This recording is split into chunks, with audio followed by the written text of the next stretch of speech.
Bonjour à tous, bienvenue si vous nous rejoignez dans cette émission. Leur situation n'est pas des plus reluisantes au Bénin.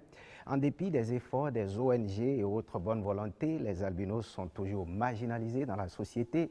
Ce plateau se penche sur la problématique albinisme et vie sociale. Et pour en parler, nous avons sur ce plateau Franck Houssa Ouetteou. Bonjour Franck. Bonjour. Vous êtes sur ce plateau en tant que chef projet d'appui à la protection et à l'épanouissement des personnes atteintes de l'albinisme. Merci à vous d'avoir accepté notre invitation. Merci, monsieur. Vous n'êtes pas seul, il y a également Josué Sossou qui est doctorant en sociologie. Bonjour, monsieur Josué. Oui, bonjour. Merci à vous également d'avoir accepté notre invitation. Vous n'êtes pas seul, nous avons également madame Ursule Amoussou Ablé. Vous êtes juriste. Merci à vous, madame, d'avoir accepté notre invitation. Merci à vous aussi. Alors, le décor ainsi planté, nous nous tournons tout droit vers le chef projet. Monsieur Franck, dites-nous aujourd'hui, que dire de la situation des albinos au Bénin? Merci, monsieur Koudous. Les personnes atteintes d'albinisme sont aussi dans la société, comme toute autre personne au Bénin. Et nous avons la grâce de faire un recensement au niveau des deux grandes communes, Calavi et Cotonou. Et le recensement nous donne 124 sur le plus de 1 million que le dernier recensement donne. Et ça fait quelque chose de 1 sur 12 000 dans les deux communes-là. Et nous pensons que c'est raisonnable par rapport au taux que les gens lancent en Afrique de l'Ouest, le taux en Afrique de l'Est étant un peu plus élevé. Alors, la situation des albinos au Bénin n'est pas aussi alarmante, c'est ce que vous voulez dire? Oui, la situation des personnes atteintes d'albinisme au Bénin n'est pas trop alarmante. Seulement, comme j'ai l'habitude de le dire, même si c'est une seule personne atteinte d'albinisme qui est dans un pétrin donné, juste parce qu'il a ce teint-là, il nous faut nous lever et nous battre. Alors, votre projet, sa zone de couverture, c'est dans l'Atlantique littoral. Dites-nous, qu'est-ce qui a guidé votre choix pour couvrir cette zone du Bénin? Pourquoi pas les autres communes, les autres localités de notre territoire? Merci beaucoup. Nous avons décidé de couvrir non pas l'Atlantique littoral, mais la commune de Cotonou et la commune de Calavi. Pourquoi? Pourquoi? Parce que c'est les deux communes les plus peuplées, selon le dernier recensement. C'est les deux communes les plus peuplées. Et nous pensons que commencer les actions dans les communes les plus peuplées va beaucoup plus atteindre les gens. Aussi, nous avons constaté que la plupart du temps, lorsque les jeunes ont le bac, ils rejoignent Cotonou, ils rejoignent Calavi. Donc, ceux qui sont atteints d'albinisme et qui ont un niveau intellectuel un peu élevé, ils se trouvent dans les deux communes-là. Et donc, le travail sera un peu plus facile. Oui, le travail sera un peu plus facile dans Cotonou et Aboumé-Calavi. Et ceux-là qui sont atteints de la maladie, qui sont dans les autres communes, est-ce qu'ils sont laissés pour compte? Merci beaucoup. D'abord, je voudrais faire un petit rectificatif. Nous parlons de conditions albinos. Nous parlons de conditions albinos et les actions sont concentrées dans les deux grandes communes, mais ce n'est pas pour que les autres communes soient laissées pour compte. La preuve est que nous sommes ici maintenant et nous sommes en train de parler et beaucoup de personnes nous suivent, pas seulement dans les deux communes. Donc, les actions de sensibilisation vont largement au-delà des deux communes-là. Est-ce que vous avez des échos dans les autres communes, leur situation, comment ceux-là se portent dans les autres villes du Bénin? Est-ce que vous avez des échos? C'est aussi un des buts du projet. C'est-à-dire que beaucoup plus de personnes s'intéressent plus à la situation des personnes atteintes d'albinisme dans les autres communes qui n'ont pas été couvertes. Et je suis heureux de dire sur ce plateau que ce soit dans le Haut-Nord, que ce soit au centre du pays, que ce soit même dans le Monokofo, tout le monde nous appelle pour dire « nous sommes prêts à vous accueillir » et aussi, nous, quel que soit ce qui se passe dans n'importe quelle commune, sur une personne atteinte d'albinisme, nous sommes aux aguets et les gens nous appellent pour nous dire « voici telle chose qui s'est passée, voici telle personne a de telles difficultés ». Et si nous voulons, nous pouvons faire quelque chose, nous le faisons, même si ce projet spécifiquement n'est pas orienté vers ces communes. Alors, avant d'entrer dans les spécificités de votre projet, nous allons nous tourner vers notre sociologue. Dites-nous, aujourd'hui au Bénin, comment la société béninoise perçoit-elle les personnes atteintes de l'albinisme? Quel est le regard que la société porte sur ces personnes-là? Merci, monsieur le journaliste. Le regard social sur la personne atteinte d'albinisme est déjà très varié. Je voudrais déjà commencer par ce qui ressort déjà dans notre causerie, c'est que vous parlez d'albinos, qui est une expression assez péjorative pour pouvoir désigner la personne atteinte d'albinisme. Parce que le terme albinos met l'accent beaucoup plus sur l'aspect physique de la personne et non le statut social de la personne.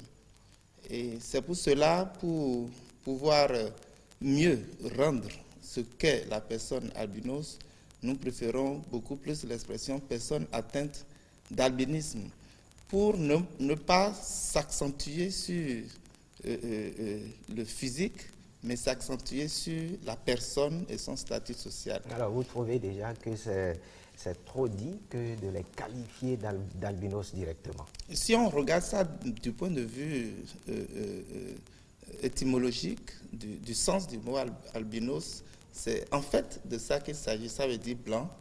Et là, c'est comme si on les désignait juste comme des personnes blanches. Mais en fait, ça va au-delà. Mais mal formés, c'est ça? Oui, c'est déjà là que je peux dire un deuxième élément de regard social, c'est que la différence des personnes atteintes d'albinisme fait que dans certaines cultures du pays, du Bénin, on les regarde, on les loge à la même enseigne que les enfants sorciers. On les regarde étant comme des porte-malheurs, et pour certains, ils sont supprimés dès la naissance. Le bourreau connaît son boulot, et même la mère qui donne naissance à un enfant différent, comme les autres enfants mal formés, les autres enfants qui peuvent présenter une certaine différence à leur naissance, ils sont pris en charge pour être supprimés. Et là, cet infanticide est aussi dénoncé, même si c'est un élément identitaire pour certaines cultures. En dehors de ce que les albinos, les personnes atteintes d'albinisme, du moins, sont perçues comme étant, dans certaines cultures, comme des enfants porte-malheur, il y a ailleurs qu'ils sont carrément idolâtrés, ils sont carrément déifiés et considérés comme l'incarnation du dieu Lissa. À cause de la couleur écarlate, leur couleur de peau brillante, ils sont considérés comme dieux. Et ceux qui sont adeptes de cette divinité se plaisent à leur faire des présents, des cadeaux, les considérant comme des dieux, les considérant comme des dieux.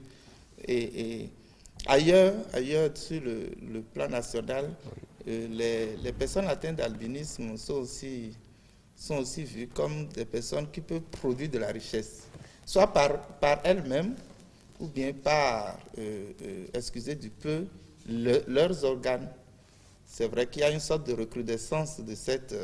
Est-ce que c'est réellement le cas? Qu'en est-il au Bénin? Au Bénin, en réalité... Est-ce que ces considérations sont également vérifiées chez nous au Bénin? Oui, avant de venir ici, j'ai refait certains réajustements, certains recoupages d'éléments de terrain pour me rassurer de ce que nous avions déjà comme connaissance dans ce domaine. Et dans la zone, je ne voulais pas citer des régions du pays, mais dans la zone Yoruba, nous avons eu certaines confirmations de ce que, déjà très rare, les personnes atteintes d'albinisme sont parfois recherchées pour leurs organes qui peuvent produire de la richesse. Et là, il y a des informations qui font état de ce que certaines personnes disparaissent et peut-être atterrissent chez le grand voisin pour que leurs organes puissent produire une certaine richesse. Même si c'est faux, d'un point de vue social, d'un point de vue simplement acceptable, nous voyons que les gens y croient. Ils croient Dieu, comme ils croient par ailleurs que d'autres personnes d'autres aspects physiques peuvent aussi produire de la richesse, ou que des organes humains en général peuvent produire de la richesse, mais l'organe humain de la personne atteinte d'albinisme est comme aussi assez recherché, apparemment. C'est assez recherché, c'est également le cas chez nous au Bénin malheureusement, mais sur ce plateau nous avons une charmante dame qui certainement a réussi à échapper à toutes ces stigmatisations et aujourd'hui a étudié, même juriste. Alors, madame, bonjour, vous êtes sur ce plateau, dites-nous comment ça s'est passé avec vous, concrètement. Aujourd'hui, vous avez pu étudier, malgré ces discriminations à l'endroit de ces personnes atteintes de l'albinisme. Vous n'aviez pas été victime de tout ça. Dites-nous comment ça s'est passé. Je vous remercie, monsieur le journaliste. On ne peut pas dire que je n'ai pas du tout été victime de discrimination. Mais heureusement pour moi, je n'ai pas été victime de meurtre rituel. Ce qui a fait que vous me voyez ici.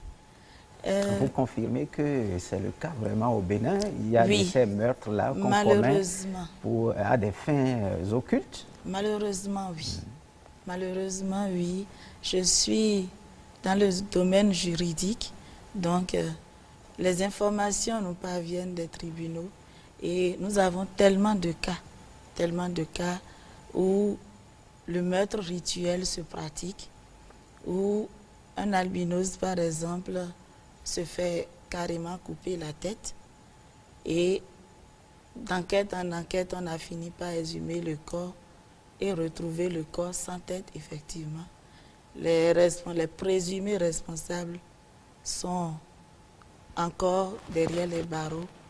Et nous avons aussi des cas de meurtre rituel toujours dans plusieurs communes du Bénin où le monsieur, par exemple, a été tué, les pieds arrachés et le corps enterré aussi. Aujourd'hui, vous avez échappé à tout cela. Comment ça s'est passé? Vous avez étudié, vous avez été même inséré. Oui. Comment vous en êtes arrivé là? Oui. La première des choses, c'est que je remercie mes parents, vraiment, pour avoir créé autour de moi l'environnement propice à ce développement-là. La base de la discrimination, c'est d'abord la famille. Lorsqu'il n'y a pas de discrimination dans votre propre famille, le poids est plus léger à porter. Les parents forment le cocon qu'il faut pour votre épanouissement, que vous soyez une personne atteinte d'albinisme ou pas. Mais dans le cas d'une personne atteinte d'albinisme, ce cocon doit être encore plus épais, dans la mesure où la société, quoi qu'on dise, vous rejette. Il n'y a qu'à voir, jusqu'à aujourd'hui, ça continue. Vous passez devant les enfants, c'est « Yovo, yovo, bonsoir, ça va bien, merci ». C'est une sorte de stigmatisation qui vous rappelle tout le temps que vous êtes différent. Et alors aujourd'hui, vous avez eu la chance, vous avez étudié, et vous êtes juriste. Dites-nous, au Bénin, est-ce qu'il y a une protection juridique des personnes atteintes de l'albinisme? Malheureusement, non. On ne peut pas dire qu'il n'y a pas de protection du tout. Mais il n'y a pas de protection spécifique aux personnes atteintes d'albinisme. Parce que c'est de spécificité qu'il s'agit au fait. L'État a promis et assure comme il peut la protection à toute personne vivant sur son territoire. Mais la personne atteinte d'albinisme a besoin d'un peu plus que ça. Pourquoi? Parce que il y a des considérations d'ordre subjectif, on va dire, par rapport à ce type de personnes, où les considérations ne sont pas forcément, les motivations ne sont pas les mêmes. Lorsqu'on veut tuer une personne atteinte d'albinisme, les motivations ne sont pas les mêmes, par exemple, que lorsqu'on veut tuer une personne normale entre griffes. Donc cette protection spécifique, elle n'existe pas encore au Bénin. Et dans le cas des meurtres commis, est-ce que la loi, qu'est-ce que les tests disent dans ces cas? Oui, Vous avez cité un cas tout à l'heure où on a tranché la tête, le pied. Voilà. Est-ce que la justice s'en est saisie? Bien sûr. C'est parce que la justice s'en est saisie que nous avons été imprégnés du cas. Mais malheureusement, la justice ne s'occupe pas comme il faut de tous les cas. La preuve, il y a tellement de cas de disparition de personnes atteintes d'albinisme. Tellement de cas de disparition. J'ai un ami qui a perdu son grand frère. Ils sont 3 personnes atteintes d'albinisme dans la famille. Le grand frère a disparu et les 2 petits frères sont allés se plaindre au commissariat d'après ce qu'ils ont dit. Les enquêtes suivaient leur cours. Quand l'année qui a suivi, le second aussi a disparu. Et aujourd'hui, le 3e vit dans une certaine anxiété. Il a peur de sortir, il surveille ses arrières. Parce qu'il ne sait pas quand est-ce que la personne qui est en train de faire ces rapts-là pensera à lui. Alors ça me permet de me tourner vers le président, vous qui avez piloté un projet qui s'occupe de la protection des personnes atteintes de l'albinisme.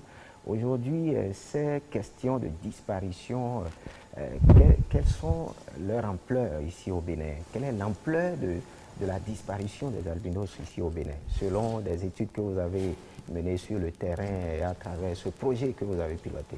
Merci beaucoup, M. Koulous. D'abord, je voudrais souligner que le projet d'appui à la protection et à l'épanouissement des personnes atteintes d'albinisme est une initiative de l'ONG Connection Worldwide que je dirige et financée par l'ambassade des États-Unis près le Bénin, avec le fonds d'appui et le fonds pour la démocratie et les droits de l'homme. Alors, pour revenir à votre question, je voudrais dire que le projet a des aspects spécifiques.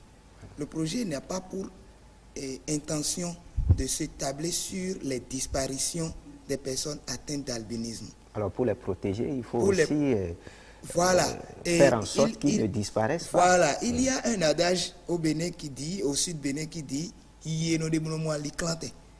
on commence à aller et on trouve le carrefour.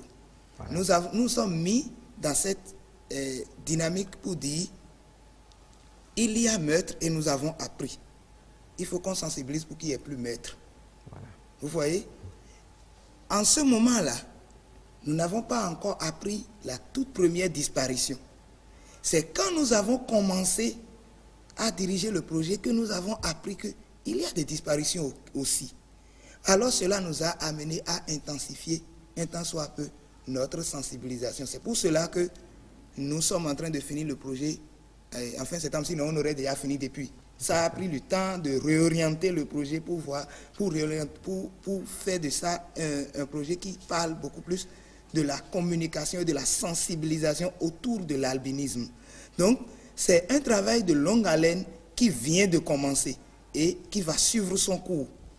Même si le projet PAPEPA se termine, le travail va continuer à suivre son cours parce qu'on a besoin de fouiller dans les moindres détails et de continuer. Il y a beaucoup d'actions qui sont en vue à partir du 30 septembre prochain. D'accord. Alors, notre juriste, en parlant, a dit tout à l'heure que si aujourd'hui elle en est ici aujourd'hui, c'est parce qu'elle a bénéficié de la protection de la famille. C'est un problème sociologique. Sur quel aspect on peut donc insister dans le noyau de la famille pour véritablement faire changer de mentalité à nos parents, à nos compatriotes? Monsieur Josué. Oui, merci.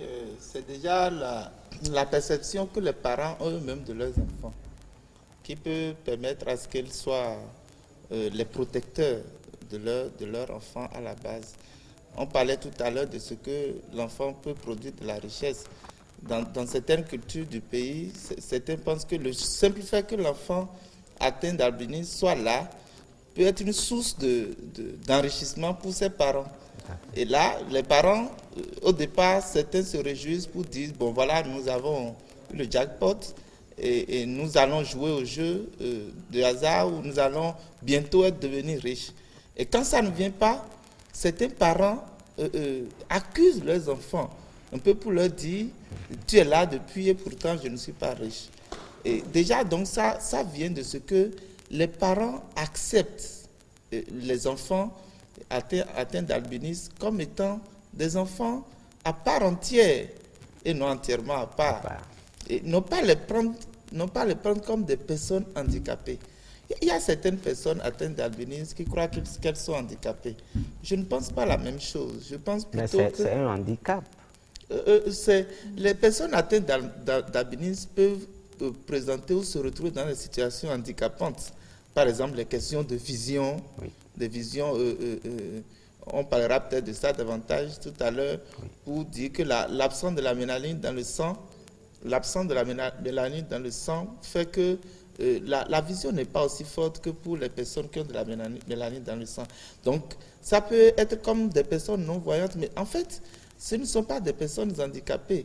Je peux dire qu'ils sont simplement des personnes vulnérables, des personnes qui ont besoin de soins particuliers, d'une attention particulière de la part des parents, déjà à la maison, mais aussi de la part de leurs frères et sœurs. Il n'y a que l'enfant, ce n'est pas fréquent qu'un parent ait beaucoup d'enfants atteints d'albinisme. Donc les autres frères ou sœurs de la personne atteinte d'albinisme peuvent être des personnes à la peau noire. Et donc regarder leur frère ou sœur dans sa différence, peut-être comme une personne aussi à mettre à l'écart. Et ça, c'est déjà un élément à proscrire dans la cellule familiale, à la base, pour pouvoir permettre à ce que la personne atteinte d'albinisme puisse évoluer dans un environnement épanouissant pour elle et aussi s'en sortir dans la vie sociale. Est-ce que cet environnement est favorable chez nous au Bénin? Est-ce qu'on a le sentiment que cet environnement-là est favorable aux personnes atteintes de l'albinisme? Il faut pouvoir être proche parfois de personnes atteintes d'albinisme pour pouvoir commencer par faire tomber certaines barrières, certains murs de séparation. Et c'est ça, parce qu'en les regardant de loin, on les regarde comme des personnes anormales. Je mets mes griffes avec beaucoup de précision. Des personnes qui ne sont pas normales. Et ça, c'est déjà pour eux dur à vivre. Et pour nous, on se pose déjà beaucoup de questions. Est-ce que peut-être leurs organes invisibles présentent le même aspect? Comment ça se passe? Il y a une sorte de curiosité sociale qu'ils dégagent, ces gens-là. Et ça fait que beaucoup les évitent, certains les regardent de haut ou les regardent de loin. Mais je vous dis, ce sont des personnes très attachantes et tout à fait des personnes humaines, sociables. Oui, et quand on est proche d'eux, on peut le savoir. Je pense qu'il faut déjà les prendre comme des personnes comme tout autre et se rapprocher pour limiter ou réduire les séparations, pour pouvoir découvrir la richesse qu'ils peuvent constituer. D'accord. Ce sont des personnes normales et qui ont véritablement des problèmes d'insertion au Bénin. Est-ce que vous avez connu ces cas-là, de problèmes d'insertion, des personnes atteintes d'albinisme qui ont du mal aujourd'hui à s'insérer, ils ont du mal aujourd'hui à trouver du boulot? Oui. D'abord, c'est vrai, moi j'ai eu la grâce de ne jamais chômer, de ne jamais avoir chômé. Et ça, c'est juste une grâce. Je ne prends pas ça pour acquis. Mais voici le... C'est aussi dû à vos compétences. Oui, Vous c'est avez vrai. eu beaucoup de diplômes, diplômé en anglais, diplômé en gestion des projets, certainement. Oui. Non, je ne suis pas C'est diplômé dire que, des projets, mais... c'est dire que les personnes atteintes d'albinisme ne sont pas aussi anormales qu'on pourrait le penser. En toute chose, il y a ce qu'on appelle la détermination. Vous projetez une vision et vous faites tout pour accomplir cette vision. En fait, ça là, on n'a pas besoin d'être personne atteinte d'albinisme pour le faire. Et on a juste besoin de côtoyer les bonnes personnes au bon moment, et c'est tout. Et une chose que j'ai remarqué, c'est que le défi de la vision et le défi du soleil sont deux défis qui dérangent vraiment les personnes atteintes d'albinisme et qui font que certaines personnes ne peuvent pas évoluer dans les études. J'en connais avec qui j'ai fait les bancs, la plupart ont dû laisser à cause des problèmes de vision. Qu'est-ce qui a fait que vous avez pu atteindre votre objectif? C'est simple, je sais ce que je veux. Et quand les gens, je me souviens... Non, vous l'avez souligné vous-même, il y a le défi du soleil qui dérange beaucoup, mais vous avez pu braver toutes ces réalités et aujourd'hui, vous avez pu obtenir votre diplôme alors que les autres n'ont pas pu le faire. Oui. Alors, est-ce que vous avez un secret particulier? Oui, il y a deux choses. La première des choses, c'est que mes parents ont tout fait pour m'encourager, pour que je puisse évoluer. Comme l'a dit Madame Usul tout à l'heure, c'est d'abord porter la moitié de la charge. Maintenant, puisqu'ils font le travail pour que j'évolue, moi-même je dis, ça ne va pas dépendre de moi. Je dois évoluer dans mes études. Et très souvent, je reçois des morceaux de craie sur la tête quand je vais être au tableau regarder pour aller lire une phrase pour venir écrire. Et je dis simplement, chacun sait ce qu'il cherche en venant à l'école. Si j'ai l'occasion, je me souviens avoir giflé quelqu'un parce que quand je me lève pour regarder, c'était en seconde, hein, quand je me lève pour regarder, j'étais devant au sujet de Ouida. Je me lève pour regarder. Lui, il prend son pied et il tire un peu le tabouret. C'est un tabouret. Il tire le tabouret. Il a fait une première fois, il l'a regardé. J'ai continué. Il a fait une seconde fois. La troisième fois, quand je me suis retourné là, je suis gaucher, il lui a donné une bonne gifle. Et toute la classe s'est tue. Mais il a compris. Il a compris. C'est que jusqu'à aujourd'hui, je ne sais pas ce qui m'a animé à faire ça, mais c'est déjà très gauche que quand je suis en train de faire cela, il a cette astucieuse idée de pouvoir enlever le tabouret pour que quand je tourne, je puisse tomber. Mais ce n'est pas bien. Donc, il y a de cette stigmatisation-là, de ces petites choses, de petits trucs-là que les amis font et qui n'est pas bon. Maintenant, demain, est-ce que nous allons dire c'est à cause de cet ami-là que nous n'avons pas réussi? Non. Alors, pour revenir, je dis, le fait que certaines personnes atteintes d'albinisme n'aient pas pu évoluer dans leur étude, ça conduit à un autre problème. Voilà qu'ils ne peuvent pas rester sous le soleil.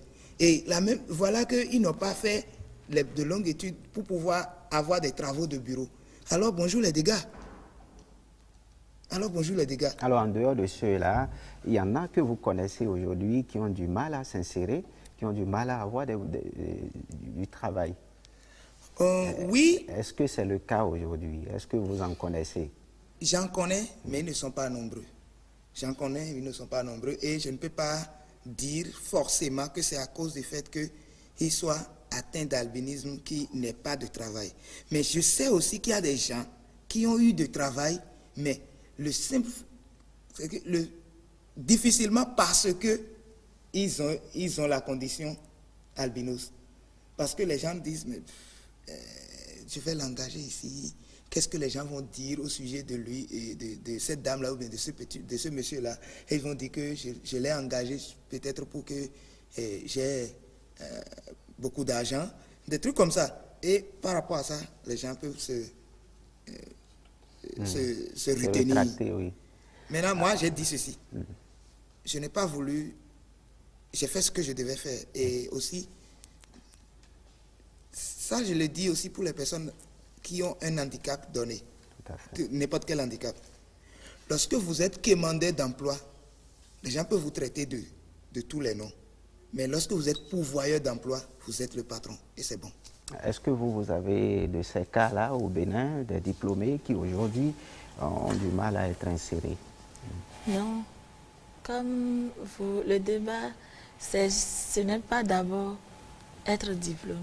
Il faut d'abord pouvoir être diplômé. Et c'est là le plus gros problème, le plus gros défi. Il faut pouvoir être diplômé. Il l'a dit tout à l'heure. Il faut se lever de son banc, aller au tableau pour copier une phrase, mémoriser la phrase, revenir la copier, se lever, retourner au tableau, reprendre une autre phrase, revenir la copier. Alors, pendant que les autres ont déjà copié 3 pages, toi, tu es à peine à une demi-page.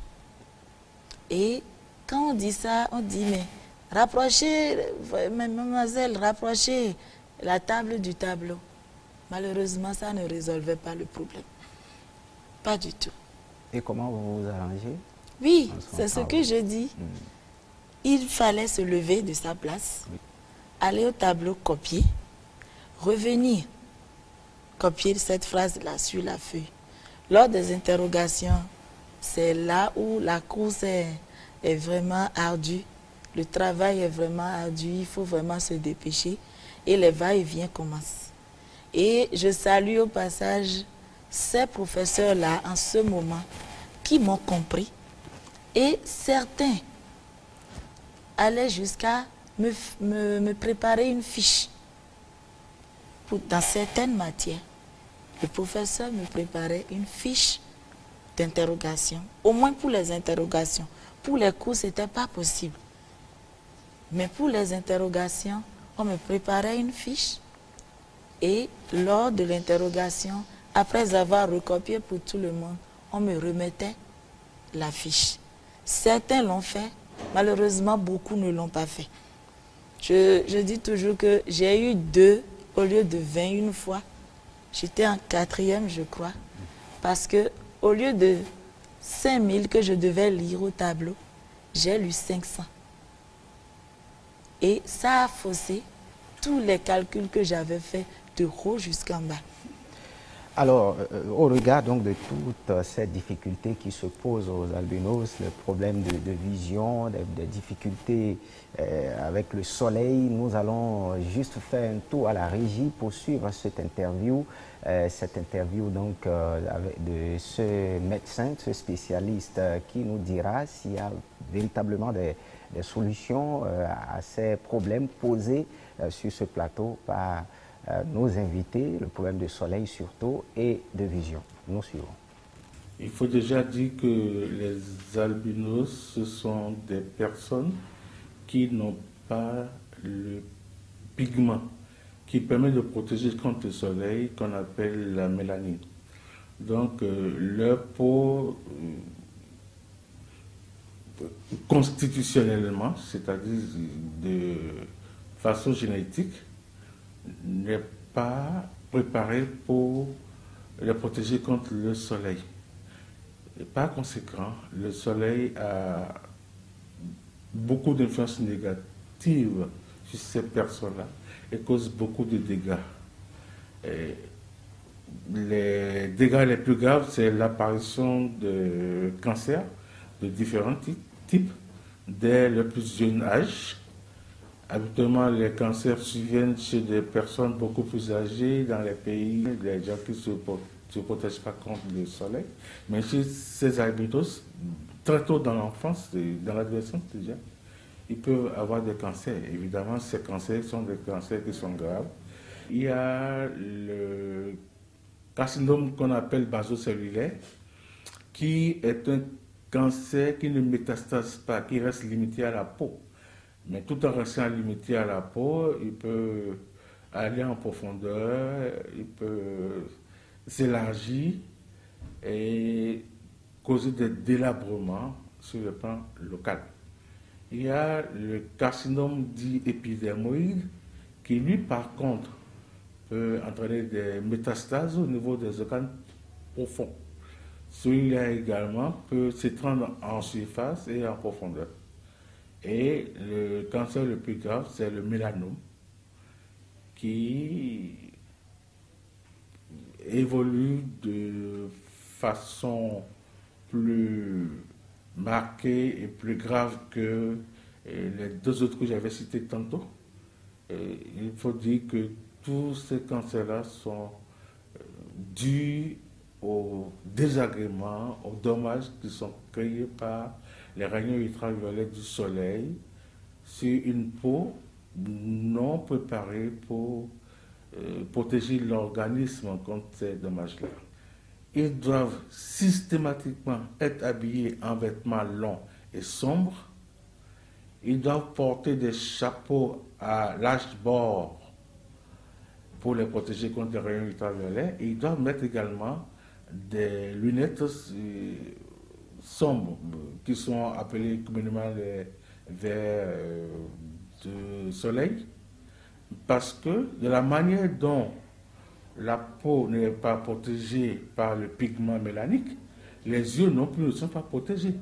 Donc ils sont exposés aux dégâts que causent les rayons ultraviolets, également au niveau des yeux. Essentiellement, ces personnes-là doivent être informées, et dès le très jeune âge, des dispositions à prendre pour éviter ce genre de choses. Et comme malheureusement ce sont des personnes qui sont plus ou moins marginalisées parce que pas très acceptées, non scolarisées et tout, lorsque nous les voyons, c'est déjà souvent très, très tard. Le cancer souvent a déjà beaucoup évolué et nous essayons de faire ce que nous pouvons faire en collaboration avec les spécialités chirurgicales, puisqu'il faut opérer ces personnes-là. Nous sommes disposés à nous consacrer à eux.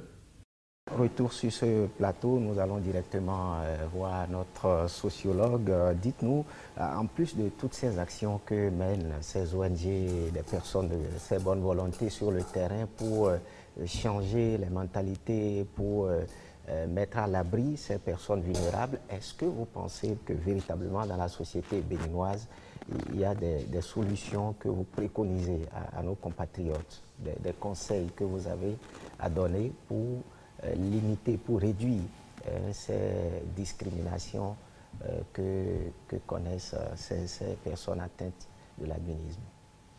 Oui, merci. Je pense que on peut regarder à des solutions du point de vue de la politique, du point de vue des personnes atteintes d'albinisme elles-mêmes et du point de vue de la société en général. Tout à l'heure, on parlait des difficultés liées à l'éducation, à la scolarisation. Je pense qu'il urge de prendre des mesures particulières, des mesures favorables à la scolarisation et au maintien à l'école des personnes atteintes d'albinisme. Et en fait, des mesures au plan politique qui puissent favoriser ou bien permettre, faciliter la vie aux personnes atteintes d'albinisme. Et il faut, on n'est pas encore peut-être arrivé jusque-là, il faut peut-être même des questions de couloirs de circulation différentes, parce que les problèmes de vision font que des personnes atteintes d'albinisme ne peuvent même pas compétir pour le permis de conduire, parce que ce serait difficile de conduire leur voiture et conduire une moto. Et dans la circulation, en marchant, ils ont besoin de certaines particularités. Et donc tout ça là, c'est des mesures sociales à prendre en faveur de la personne atteinte d'albinisme. Mais déjà, les amis l'ont déjà dit, moi je ne suis pas une personne atteinte d'albinisme et je suis toujours frappé par la détermination des personnes atteintes d'albinisme. J'ai côtoyé surtout deux dans ma vie, et Franck et un autre, Ghislain, qui a fait Alada, et j'ai toujours été frappé par leur détermination. Ils ne voyaient pas les stigmatisations comme étant des limites, mais ils étaient toujours engagés dans leur projet de vie et voyaient qu'ils pouvaient se réaliser en tant que personne. Et ça, c'est un appel que je lance à toutes les personnes qui se cachent, qui ont honte d'elles-mêmes, qui ne se regardent pas comme des personnes normales parce qu'elles sont atteintes d'albinisme. Et c'est déjà un regard qu'il faut changer sur soi-même, améliorer son estime de soi. Et cette estime de soi améliorée pourra permettre à ce que l'intégration sociale soit plus facile. Parce que quelque part, on ne vous forcera pas pour vous intégrer, mais vous poserez les pas qui faciliteront votre intégration sociale. Et je voudrais aussi ajouter à tout ce qu'on a déjà dit, pour dire, il faut que peut-être maintenant nous nous penchions davantage sur la condition albiniste pour faire des études, des recherches un peu plus approfondies et sur ces questions. Est-ce que des recherches, ces recherches-là existent? Est-ce qu'il y a des recherches dans ce sens? Si elles existent, oui. si elles existent, elles souffrent de ce qu'elles ne sont pas connues, de ce qu'elles ne sont pas publiées, de ce qu'elles ne sont pas disponibles, même dans le milieu scientifique en général. Il faudra fouiller beaucoup peut-être pour en trouver quelques-unes. Et maintenant, il faudra donc que si des gens ont fait des recherches, aussi bien dans le domaine de la santé, des sciences sociales, qu'ils puissent les faire connaître, et que aussi on puisse trouver davantage de champs de réflexion sur la question de la condition albiniste. Je finirai peut-être en disant à toute personne de savoir que nous avons tous le droit à la différence. Imaginez un monde dans lequel tout le monde est le même. Tous hommes, tous femmes, tous avec le même visage. Et ce serait difficile à vivre, ce serait un univers ennuyeux. Et c'est ça la différence, la diversité qui fait la richesse de notre monde. Nous ne devons pas voir les personnes différentes comme étant des personnes anormales, mais comme étant des personnes qui font le monde avec tous les autres. Donc déjà, nous pouvons changer notre manière de regarder les autres en général et les personnes atteintes d'albinisme en particulier pour vivre dans un monde meilleur. Beaucoup de crises sociales viennent du fait qu'on regarde les autres comme étant différents de soi, d'un point de vue de religion, d'un point de vue de couleur de peau, etc. Et je crois que la communion sociale, l'équilibre social viendra du fait que chacun se verra comme étant une personne humaine, un être social qui a besoin de rester en communion avec les autres pour pouvoir maintenir la société. Alors Franck Ronsa, ce projet que vous pilotez et qui tire déjà vers sa fin, qui s'occupe de la protection des albinos et de leur réinsertion, aujourd'hui ce projet tire vers sa fin. Est-ce que vos objectifs ont été atteints? Merci beaucoup, monsieur le journaliste. Je dois une fois encore remercier l'ambassade des États-Unis qui nous accompagne financièrement dans ce projet. Le projet a atteint non seulement les objectifs fixés, mais largement au-delà des objectifs fixés. Par exemple, ce que nous nous sommes fixés comme objectif, c'est distribuer des fournitures scolaires à 35 élèves, parce que nos 35 élèves atteints d'albinisme, nous avons pu dénombrer 55. Vous voyez, donc ça fait presque le double. Oui. Et pour le compte de l'année dernière. Et je pense que des efforts sont en train d'être faits pour pérenniser l'action aussi. Nous avons voulu aussi faire une campagne de sensibilisation, des séances d'accompagnement psychologique pour les élèves que nous aurons pris. Ça là n'a pas trop marché, mais nous avons trouvé un autre palliatif. Oui. Et nous avons mis tout ce dont la personne atteinte d'albinisme a besoin, oui. Tout ce dont que de telle personne a besoin, nous avons mis tout ça dans un manuel, oui, qu'on appelle le manuel de l'albinisme, que nous allons lancer bientôt et distribuer. Oui. C'est à distribuer, ce n'est pas à vendre. Oui. Parce que l'ambassade des États-Unis a payé pour ça, pour que nous puissions avoir ça. Cela répond une fois encore à votre question, est-ce que c'est seulement les deux communes? Tout à fait. Ce serait distribué ici dans les deux communes, mais aussi sur Internet, et aussi ce serait disponible à notre siège à Campus pour Christ. Si quelqu'un vient, il pourrait avoir aussi. Donc cet objectif est largement atteint. Nous sommes en train, comme je vous l'ai dit, on a réajusté le projet pour en faire un projet un peu plus orienté vers la sensibilisation. Nous avons parlé avec nos partenaires financiers qui ont accepté subventionner ce débat-ci et aussi subventionner un documentaire que nous sommes en train de tourner maintenant, même au moment où nous sommes en train de parler, un documentaire, le tout premier au Bénin, qui parle de la vie des personnes atteintes d'albinisme au Bénin. Ce serait un grand outil de sensibilisation, un grand outil qui va mettre la lumière sur ces êtres de lumière qui vont refléter la lumière non seulement dans leur entourage, mais dans les institutions les plus hautes de notre République. Est-ce que vous avez des défis à l'avenir, des défis, quand peut-être le projet va être reconduit? Est-ce qu'il y a des défis aujourd'hui que vous comptez relever? Beaucoup de défis. Nous sommes autour de 8 millions au Bénin et avec un taux de 1 sur 12 000, je pense que nous allons atteindre autour de 1 million ou un peu moins. Alors si nous sommes 1 million ou un peu moins, on peut dire que les élèves peuvent être autour de 500 000 comme ça. Tous ces élèves-là, nous avons le défi de les accompagner tout le long de leur cursus scolaire, parce que s'ils savent qu'avec les fournitures scolaires et avec un accompagnement psychologique, parce que s'ils savent que quelqu'un est derrière eux et est en train de les pousser pour dire « nous avons réussi et vous aussi vous avez l'obligation de réussir », ils ne vont plus abandonner les bancs.